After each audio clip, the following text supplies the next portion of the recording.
Morning, church. For those of you who may not know me, my name is Matt Walls. I'm Brother Billy's son-in-law. I married his daughter, Robin, and I'm so grateful to be here. It's been a while since I've been able to come back to Covington and be here at Faith Baptist, but it's so great to see so many of familiar faces, and this feels like home, and thanks for praying and loving on my father-in-law. He's doing great. They got him kind of quarantined in the house there, keeping him away, which probably isn't good that we brought all, 4 kids, and Robbie brought his kids, and we're all around him, but he's doing so well. Thanks for loving him and taking care of him. As a pastor, I know that I love to see a church family love their pastor, and you guys definitely do that. Now, for those of you who don't know me, I'm typically a confident person. I have a lot of confidence, honestly, in my ability to do almost anything. However, if there is one area where I have little to no confidence, and if you know me well, this may not be surprising to you, but I cannot do anything mechanical at all. I just do not have what it takes. And yet, I have these people in my life who keep telling me, Matt, you can repair that. You can replace that. You can fix that. You do have what it takes, but I really don't. In fact, the only way I've ever been able to have any sort of success replacing or repairing something or fixing something is when someone is with me, someone is right beside me, someone is looking over my shoulders, walking me through what I'm doing, telling me exactly what to do. Then and only then, when these mechanical, and some of you are these people, okay, when these mechanical people are with me, I begin to feel as if I almost do have what it takes. But if you take those people away, I am a lost cause. Now, I'm sure some of you can relate to me in some way. Maybe you're not athletic, like you can't do anything athletic at all. I mean, you're just as uncoordinated as can be. Or maybe you're not artistic. You don't have an artistic bone in your body. Or maybe, and this would be encouraging, honestly, if there were some men in the room like this morning, you can just see me after the service and we can encourage each other. Maybe you're just not mechanical like me. Maybe you just don't have that mechanical bone in your body. It doesn't really matter what it is. My point is that all of us can point to some area of our lives where we just don't have what it takes in that given area. And this morning I want to look at a moment from the life of someone who's just like us in so many ways. Specifically, this individual was asked to do something, and yet he just didn't think he could do it. And there was this sense in which, and you'll see this in just a minute as this unfolds, he obviously didn't have what it takes. He just didn't have it. However, what he failed to understand is that someone would be with him, someone would be right beside him, someone would be looking over his shoulder, telling him exactly what to do.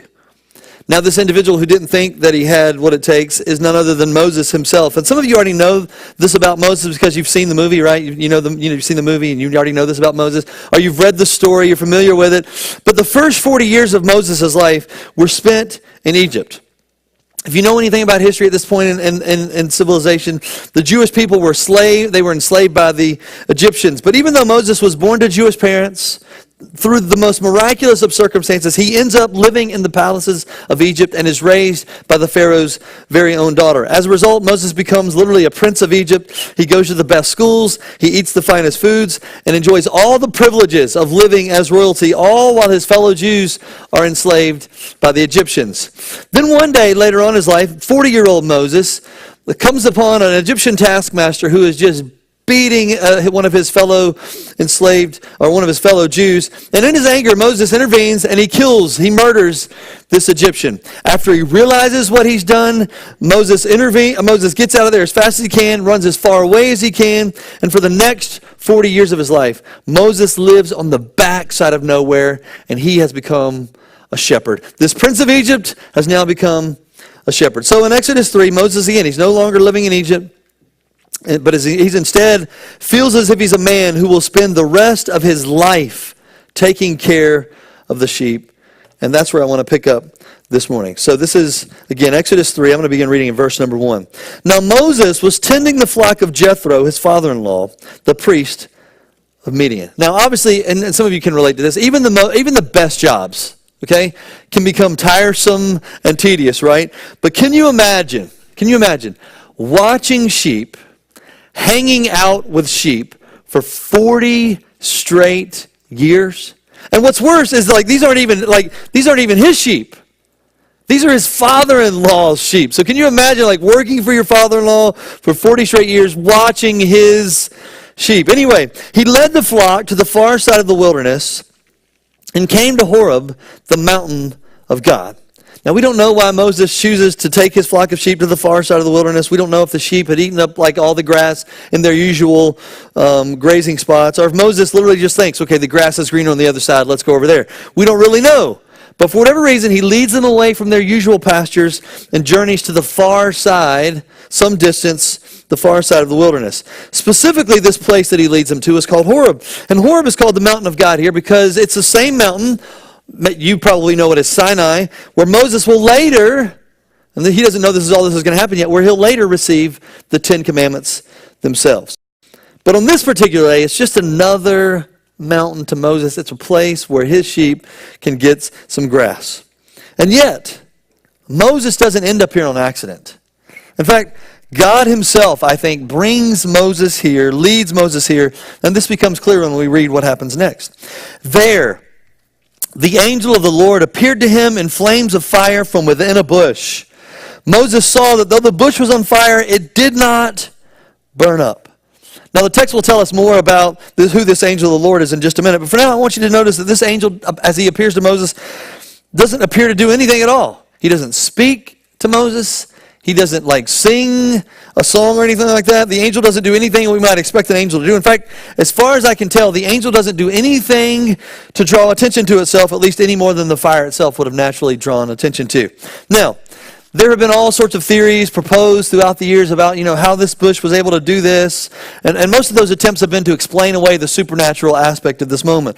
But none of those theories really do any justice to Moses' response, because Moses sees a bush that is clearly on fire. Now, I don't know how long he looks at this bush before he begins to walk toward it, how long he's hypnotized by its flames, but I imagine if he's like any of us, he's staring at this fire for a while, right? I mean, I don't know about you, but when I'm around a fire, sometimes I can just get mesmerized by it and just stare at it, and I'm sure that's what Moses is doing.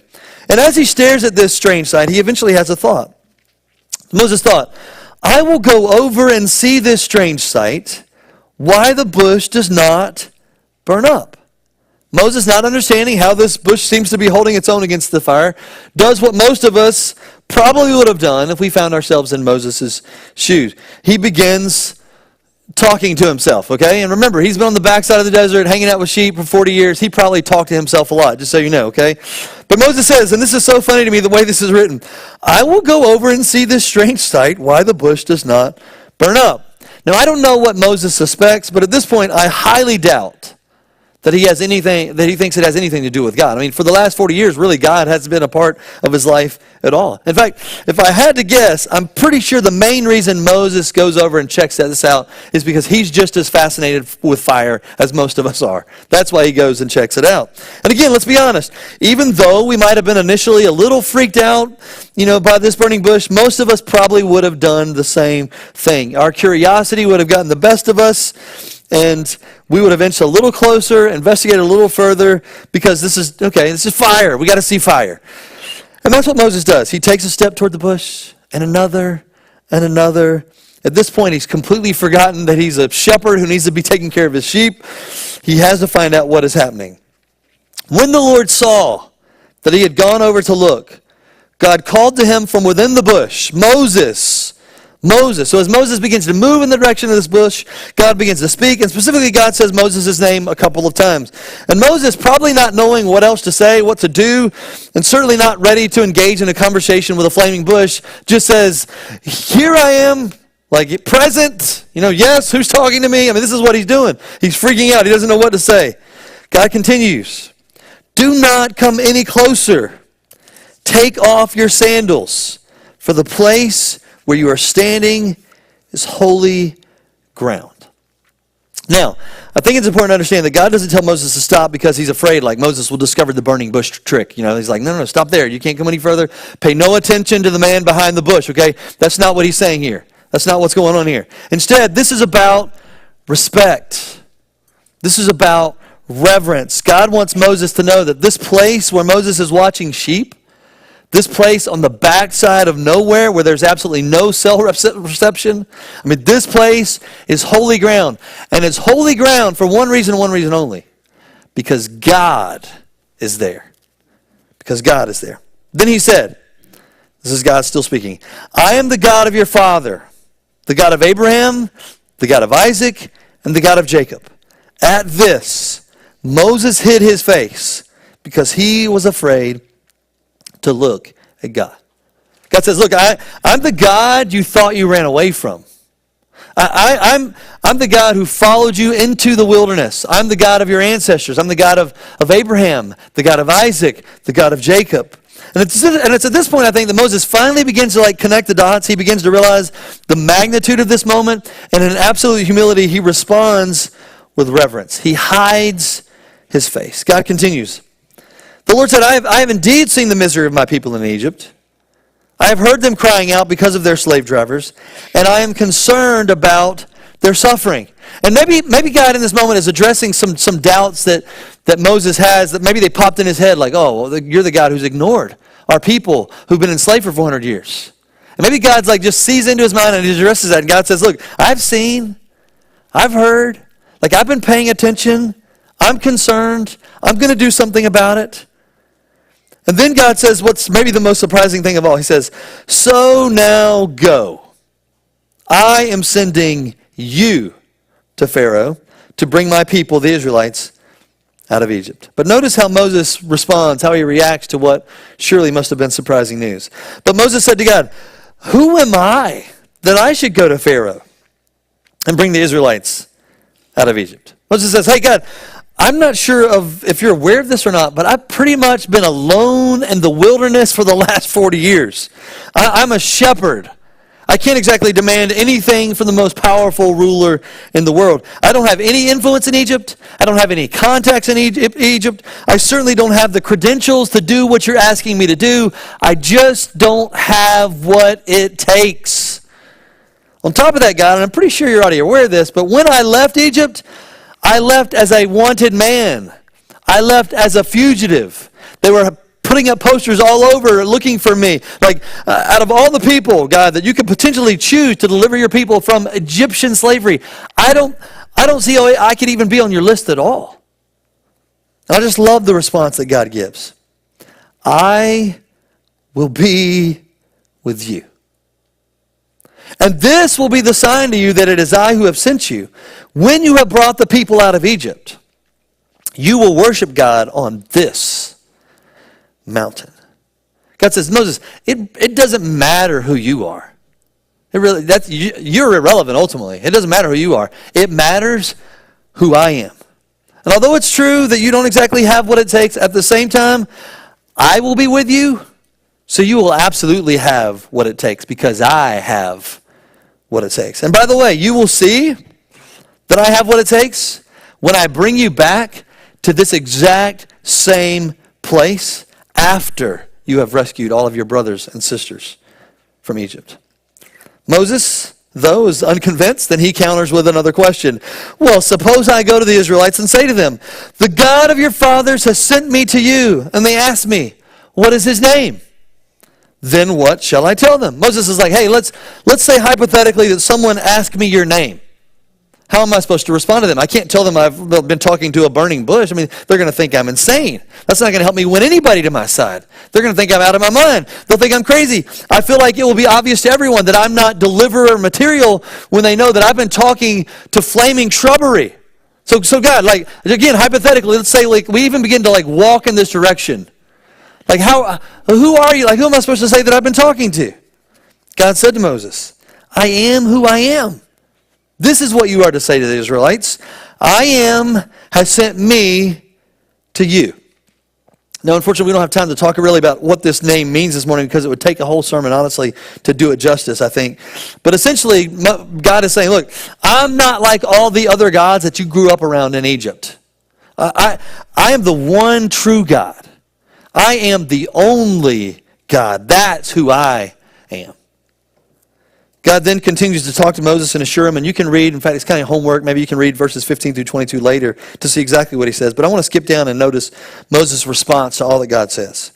Moses answered, well, what if they do not believe me or listen to me and say, the Lord did not appear to you? So for whatever reason, Moses remains unconvinced that he's the man for the job. And it's at this point that it begins to feel like, okay, maybe Moses is just stalling. Maybe Moses doesn't want to do this. I mean, maybe he's like, God, so he's like, God, what if they don't believe me? What if I say that? I mean, yeah, maybe I can say that. But what if I say that and they don't believe me? What if they don't believe that we had the conversation that we're having right now? I mean, what do I do then? Then the Lord said to him, what is that in your hand? A staff, he replied. The Lord said, throw it on the ground. Moses threw it on the ground and it became a snake. And I love these next 5 words because this is exactly what I would have done. And he ran from it. Right?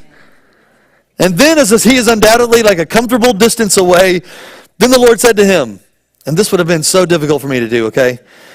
Reach out your hand and take it by the tail. So this is my story. And Matt ran away as fast as he could, okay? This is what Moses did, though. So Moses reached out and took hold of the snake, and it turned back into a staff in his hand. And if that wasn't enough, in the next couple of verses, God gives Moses 2 additional miraculous signs to show, hey, look, Moses, look, I got your back. Like, I'm going to be with you. You don't have anything to worry about. I'm going to take care of you. I have what it takes, even though you don't. But despite those miraculous signs, notice Moses' response again. Pardon your servant, Lord. I've never been eloquent, neither in the past nor since you have spoken to your servant. I am slow of speech and tongue. Moses now argues and maybe even stutters. Maybe now he has a stuttering problem. I'm not really good with words, God. Or maybe he wasn't. Maybe he's just scared. I don't know. Maybe he's like, I've lost the mastery of the Egyptian language. Yeah, I could speak it at one point, but I've been hanging out with sheep, talking to them. Like, I just don't think this is going to work, God. I don't know. But again, God has the perfect rebuttal to his excuse. The Lord said to him, who gave human beings their mouths? Who makes them deaf or mute? Who gives them sight or makes them blind? Is it not I, the Lord? Now go, I will help you speak and teach you what to say. God's like, Moses, your little speech problem is hardly a problem at all for me. I made your mouth. I know what it's capable of. I know it can do what I'm asking you to do. I will help you speak. In fact, the little translation of this in the Hebrew is, I will be with your mouth. Like, I will be with your mouth. It's okay. I'll be with your mouth. I'll help you out there. And it's at this point Moses is finally out of excuses. And look at what he says next. It's sad, but it's funny. But Moses said, pardon your servant, Lord. Please send someone else. Moses is like, hey, okay, God, look, here's the deal. I guess I haven't been very clear, but I just don't want to do this. Like, this is not something I want to be a part of. And then, although God has been so patient with Moses all throughout his different excuses and questions, when he finally says, please send someone else, the text says that the Lord's anger burned against Moses. And I don't know, maybe it's just me, but I imagine this bush that maybe has this light flame is all of a sudden like to the sky, right? Maybe it's just my imagination getting the best of me. I don't know, okay? But I mean, the Lord's anger burned against Moses.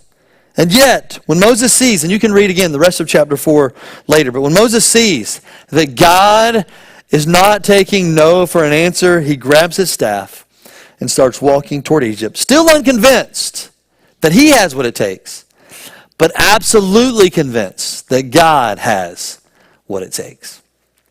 Now, I think that most of us, when we think of Moses, we think of this mighty man who received the 10 Commandments, who was the voice of God for a generation. But this text tells us that before Moses was Moses the deliverer, he was Moses the hesitator, right? I mean, before he was Moses the deliverer, he was Moses the hesitator. He just didn't think he had what it takes. That he didn't think he could be who God wanted him to be. And honestly, there's this sense in which Moses is absolutely right. He doesn't have what it takes. He can't do this by himself. He's not capable of doing what God asked him to do in this moment all by himself. But what Moses fails to understand, or at least refuses to understand, is that God will be with him and that God absolutely has what it takes to pull this off. Now, here's what I think this means for all of us. And this is really kind of the sermon in a sentence, and this is what I want you to just kind of chew on, digest, and think through the rest of this week. Because God has what it takes, you have what it takes. Just think about that for a second. Because God has what it takes, and I think we can all agree that God has what it takes, right? Because God has what it takes, you have what it takes. This is what Moses eventually understands. It took him a while. And this is what so many of us need to begin to understand this morning as well. Because God has what it takes, if we will listen to him, if we will lean into him, if we will trust in him, we will discover that because he has what it takes, we have what it takes as well. So here's the thing. Some of you this morning, you're doubting God's ability in some way, and I don't know what it is, but you're doubting God. You have some doubts. And I don't know necessarily how you're doubting him, but you are. Listen to me. God has what it takes. God absolutely has what it takes. And I know you have your doubts, and I know you have some concerns, but because he has what it takes, you can have what it takes too. Some of you don't believe that God can come through for you in your situation. And the truth is, he may or may not deliver you from your circumstances. He may or may not come through for you in the way that you want him to come through for you. But here's the thing I know about it. I promise you that he does have what it takes. And because he has what it takes, you can endure, you can go through that season of discomfort or whatever it is that you're going through. You can get through that because he has what it takes. Some of you, maybe you just feel overwhelmed by something in life. And most of us, if we were in your shoes, we would feel exactly like you feel. But I promise you that as overwhelmed as you feel, God has what it takes. And because he has what it takes, you can have what it takes too. Now, undoubtedly, if you're like me, and you probably are in a lot of ways, some of you are already pushing back from this message. You're trying to figure out how this doesn't apply to you, and it doesn't work. It's not going to work for you, and this isn't for you. And you're saying, Matt, I don't think you understand. I'm a teenager. I'm a single mom. I don't have a full-time job. I don't have what it takes. Can I remind you that Moses was a shepherd on the backside of nowhere? Some of you are like, Matt, you don't know what I've done. God could never be with you. God could never be with me. You don't understand. There's no way. Let me ask you a question. Have you ever killed anybody? Because Moses did, and God still said, hey, you're the one I'm going to use. Some of you are like, oh, man, no, I'm 60, 65, 70 years old. I definitely don't have what it takes. I'm past my prime. Moses was 80 years old when God signed him up for this monumental task. Now, I get that you're hesitant. Moses was, right? I get that you feel inadequate. Moses did, certainly. But you have what it takes. Whatever season, whatever's happening in your life, you have what it takes. Not because there's something inherently great or incredible about you, but because there's something great and incredible about our God.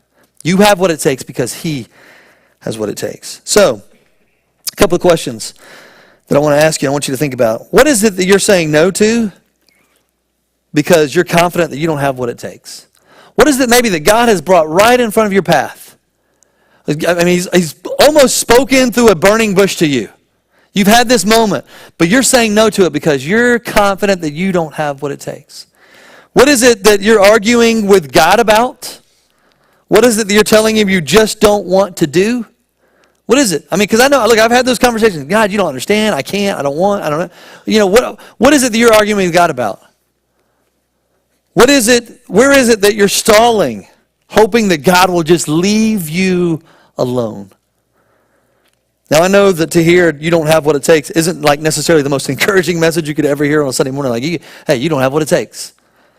You know, that's not the most encouraging thing that I could share. But at the same time, the good news is you don't need to have what it takes, right? All you need is a God who has what it takes. And that's exactly what you have. And because God has what it takes, you have what it takes too. Heavenly Father, thank you that you are an all-powerful God. And God, there's some of us this morning, we are wrestling with you. We are arguing with you. We are pushing away from you. And God, would you help us to just acknowledge and get rid of our excuses? Would you help us to realize that you will be with us? Your mouth will be with us. Your hands will be with us. You will be with us in every way that you can be with us. And God, some of us are nervous. We're scared to walk in that direction. We're scared to walk toward Egypt because we're not sure what's going to happen when we get there. But God, would you help us to realize that we can walk in that direction because you are walking with us. God, some of us are afraid to leave behind our sheep. We're afraid to leave behind our responsibilities but you have put something new in front of us that you want us to pursue and chase after. And God, help us to realize that you put that in front of us for a reason.